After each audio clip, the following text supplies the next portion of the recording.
আসসালামু আলাইকুম guys, welcome back to my channel অ্যাসেম্বলার্সি। আশা করছি সবাই খুব ভালো আছেন। আবারও আপনাদের মাঝে আরেকটি রেসিপি নিয়ে এসেছি। তো আজকের রেসিপিটি খুবই সহজ। তো আজকে যা আপনাদের সাথে শেয়ার করব সেটি হচ্ছে পুঁইশাক ভাজি। খুবই মজাদার একটা জিনিস। তো এই পুঁইশাক ভাজি কিন্তু আমরা কমবেশ সবাই করতে পারি। যারা নতুন আছে তাদের জন্য আজকের আমার এই রেসিপিটি। এখানে প্রথমে পুঁইশাকের যে ডাঁটাটা ওটা আলাদা করে কেটে নিয়েছি, সাথে আমি একটা আলু কেটে দিয়েছি। তো ডাঁটাটা মাঝখান দিয়ে একটু ছিঁড়ে দিয়েছি। আপনারা চাইলে ডাঁটা স্কিপ করতে পারেন, তবে আমার কাছে মনে হয় পুঁইশাকের সাথে একটু ডাঁটা দিলে ভালোই লাগে।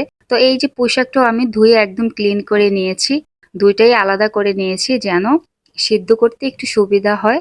তো ডাঁটা আর আলুটাকে আগে সেদ্ধ করে নিব। আমি একটা হাঁড়িতে দিয়ে দিছি।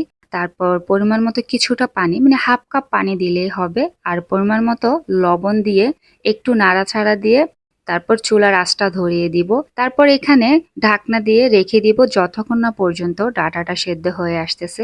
এভাবে যদি আগে ডাঁটাটা সেদ্ধ করে নেওয়া হয় তাহলে কিন্তু পুঁইশাক খেতে খুবই ভালো লাগে। ডাঁটাটা প্রায় 90 ভাগ সেদ্ধ হয়ে গেছে, আর এখন পুঁইশাকটা দিয়ে দিচ্ছি। শাকটা দিয়ে কোনোভাবেই নাড়বো না, ঢাকনা দিয়ে দিব। যখন একটু শাকটা নিচু হয়ে আসবে তখনই উপর থেকে নিচ, নিচ থেকে উপরে নেড়ে দিব। আগে যদি ডাঁটাটা সেদ্ধ করে নেওয়া হয় তাহলে কিন্তু শাকটা তেমন একটা গলে যায় না, পারফেক্টলি ভাবে শাক ভাজিটা খেতে ভালো লাগে আর খুবই সুন্দর হয়। তো এখানে এখন আমি দুটা পেঁয়াজ কুচি করে দিয়ে দিছি, আর 3-4টা কাঁচামরিচ ফালি করে দিয়ে দিলাম। তারপর চুলার আঁচটা মিডিয়াম আঁচে রেখে এভাবেই 1 থেকে 2 মিনিটের মতো নাড়াচাড়া দিয়ে নিব। আমার কিন্তু পুঁইশাকটা হয়ে গেছে সেদ্ধ করা। শাকটা ভাজির জন্য চুলায় আমি একটা ফ্রাই প্যান বসিয়েছি, 3 টেবিল চামচ তেল দিয়ে দিলাম। যখন তেলটা গরম হয়ে আসছে এখানে আমি 3টা শুকনা মরিচ ভেঙে দিয়ে দিচ্ছি। তারপরে একটু ভাজা দিয়ে এখানে আমি 2টা পেঁয়াজ কুচি আর 4-5টা রসুনের কোয়া কুচি দিয়ে দিলাম।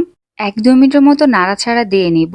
তবে যতক্ষণ না পর্যন্ত কালারটা চেঞ্জ না হচ্ছে, একটা ব্রাউন কালার না আসতেছে, ততক্ষণ পর্যন্ত অপেক্ষা করব।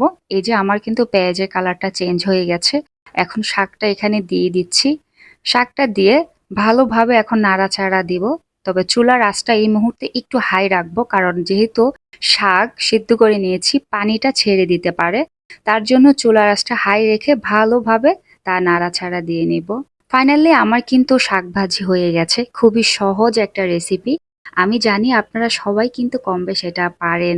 তো আমি যেভাবে করি চেষ্টা করেছি আপনাদের সাথে একটু শেয়ার করতে। আশা করতেছি আপনাদের কাছে ভালো লাগবে বা ভালো লেগেছে। যদি ভালো লেগে থাকে অবশ্যই লাইক কমেন্ট করে আমাকে জানাবেন।